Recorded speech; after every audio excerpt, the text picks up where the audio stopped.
Namaskar. This is a special edition of This Week with Padma Shri Dr. Sudhir Parikh. Doctor, welcome. Thank you. Namaskar. So, as we speak, a lot has happened in the past few days, including some sort of a glitch between Indo-US relationship with respect to supply of ingredients for making vaccine in India. Your take on the flip-flop, or rather, taking one decision and then changing to another on the part of Biden administration? Well, I think India is going through a horrific second surge of the COVID infection, and it is kind of unprecedented. And this COVID surge is very serious, very horrifying, and almost every day, 6 to 7,000 people are dying in India. And a lot of people, those who needs medical attention, are not getting the bed in the hospitals. They are running out of the oxygen supply. They are running out of the PPE. And so I think India really in the dire situation right now as far as the health, infection is concerned and the health of the population is concerned. And initially, unfortunately, Biden administration says that they will not supply raw material for the vaccine to the India. And now they flip-flop because I don't know why they did that, because I think probably there might be it is a kind of suggestion that there might be some Western interest who is kind of influencing the administration. But now I'm glad to hear that now uh, Biden administration has agreed to provide raw materials or supply to the India to make the vaccine, as well as they're going to supply the oxygen concentrate, as well as a lot of other things. Absolutely. What we heard is Defense Secretary Ajit Doval called and talked to his counterpart, and something transpired, and that was also instrumental in bringing about this change. But looking at the situation from the world view in terms of the massive support that India is getting from several countries, including Russia, even China offered, then France is also coming up, Saudi Arab also.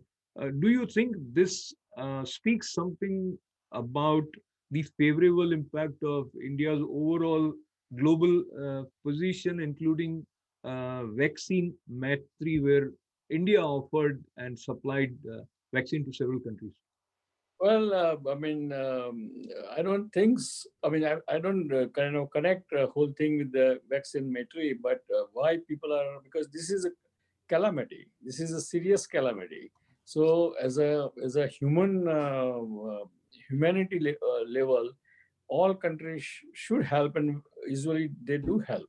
And so this is nothing to do with whether India has. Of course, that vaccine mastery project was good, has earned some goodwill, but again, there are some critics are for that too, because India right now needs a vaccination of their population. Because see, if you look at the USA, almost 40% of the population has vaccine already, while in India only 1.4% population has vaccine. So unless you vaccinate everyone from age 18 to 100, this pandemic cannot come under control. And we appreciate everyone's help, including all the European countries, Russia, China, even China. They are willing to help us, and that is a good news. And we should welcome it, and we should take it, and we should accept it, and we should welcome it. That's the only way to control this horrifying COVID surge. And Absolutely. actually, personally speaking, we just shipped a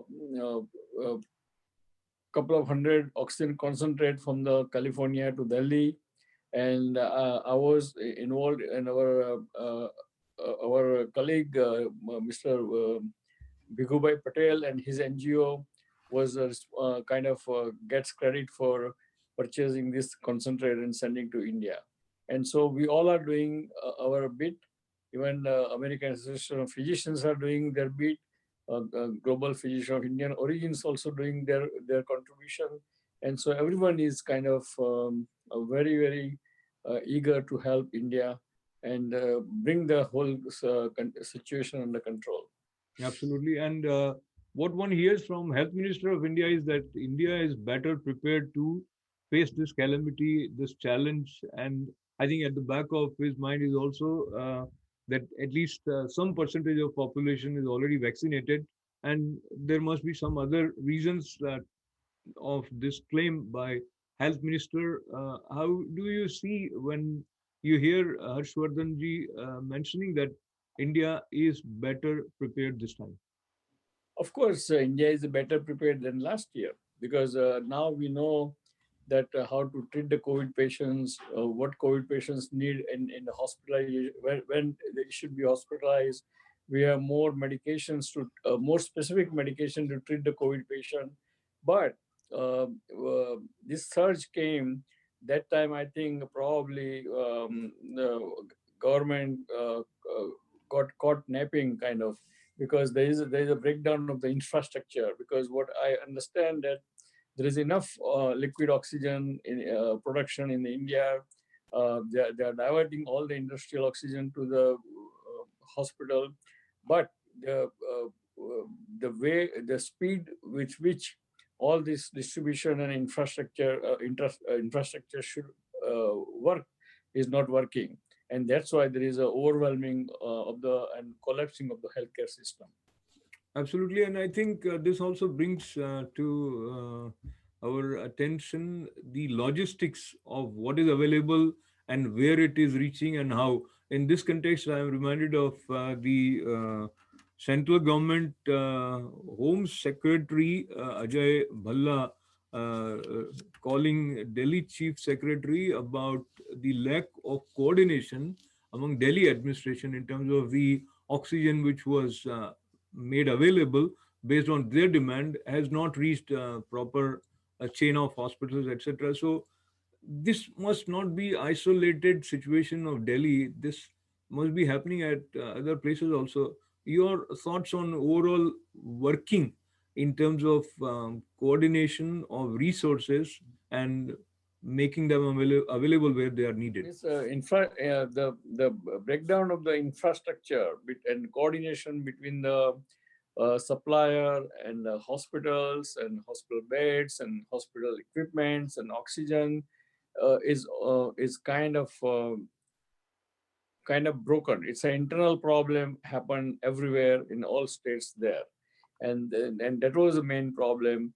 And then it becomes kind of more overwhelming because number of cases are so many per day that our healthcare system could not or not able to cope up with the whole thing, and that's why what we are hearing on the media, it's kind of very sad and disappointing.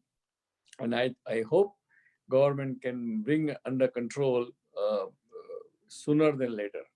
Absolutely. And as is expected, the WHO is also keeping an eye on the situation in India. And one observation which was conveyed by WHO, the reason of this surge being large gatherings at several places in India, that probably we could have prevented from happening.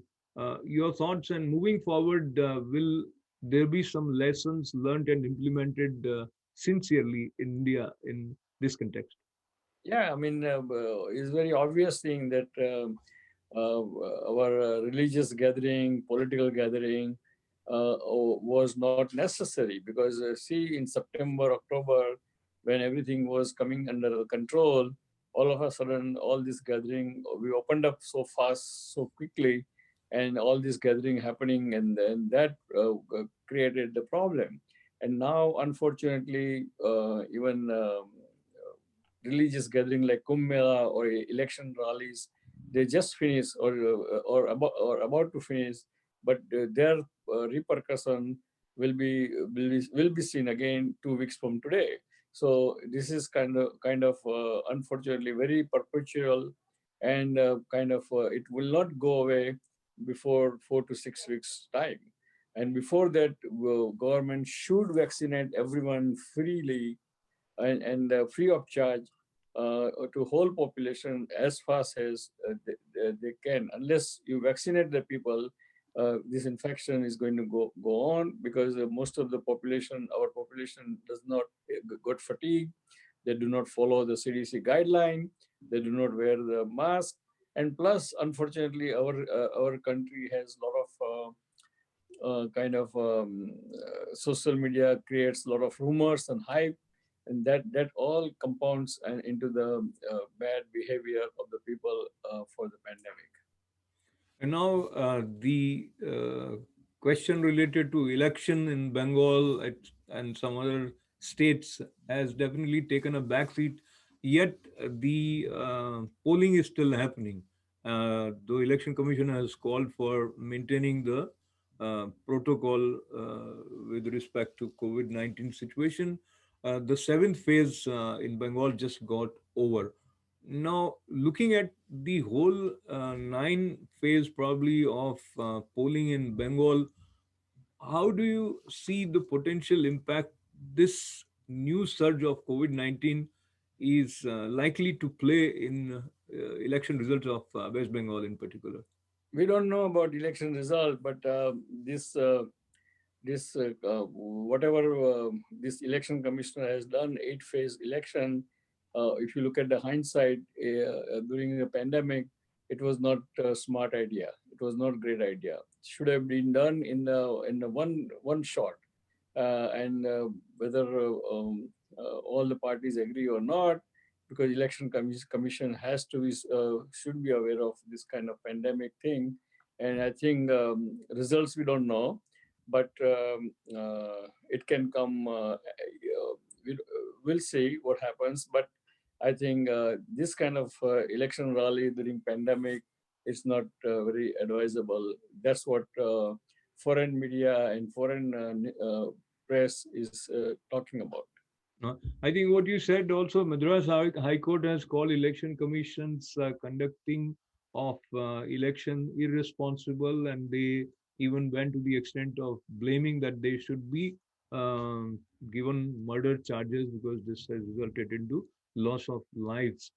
So, looking at the way Indian democracies function of coordination between judiciary and legislature, there have been several instances where judges have expressed their opinion, and even in the case of COVID situation, they have asked central government to work back, borrow, or steal, but get oxygen. Those kind of words came from judges. How do you see this is a sign of desperation, or do you see this Well, kind of language? it is a sign of desperation and frustration, because Okay. court is thinking the way they were saying and using the language. It means court is saying that we are telling you and you are not following it. As simple as that. And that's why they are desperate and they are frustrated, because the the mistake we made in the last last couple of months, it's kind of we are paying for it. And I think sooner we correct it is better will be, you know. Absolutely. And as we move towards the concluding part of our conversation, let me bring to your as well as attention of our viewers that American government has issued advisory for American citizens not to travel to India, and of course that is applicable for many other countries. But staying with India, Dr. Saab, overall as Indian American, what role do you envisage for Indian American community here at this time of crisis? In what way they can come up and help? Well, I mean, as I said that last week we did send oxygen concentrate to Delhi, and similar way in Indian American community should get together, raise some fund, buy some oxygen concentrate is easily available in USA, and should try to send it to the India wherever they want to or wherever it's needed, and that will be great help. Also, talk to their relatives back home and convince them that please go and get the vaccine. Either you can get free vaccine or you can get even by paying 300 rupees per vaccine. please get it done if you can afford to get it done, because it is very important. Even the educated people, even our medical colleague, also hesitant about getting the vaccine in India, and I think that's very disappointing thing. And they all should get it. Sooner they get it, better for everyone. Absolutely. And as you mentioned earlier, that everything is on humanitarian basis, and these are the exact words which America's State Department have said, that we have a global comprehensive strategic partnership with India. But the secretary has been clear, this is not about shots in arms in return of any political favors. So what you are saying is resonating with the Biden administration also, in terms of working as partners on humanitarian ground. Now moving forward, based on what we have observed in last 1 week or so, Prime Minister Modi also called President Biden. Talk to us about the working relationship between these two nations and lessons learned as friends from these moments of crisis. Yes, I mean it is a very good step, and I'm very glad to hear that Biden administration and Indian administration, they are getting together, and they are committed themselves to work together and help each other in the future.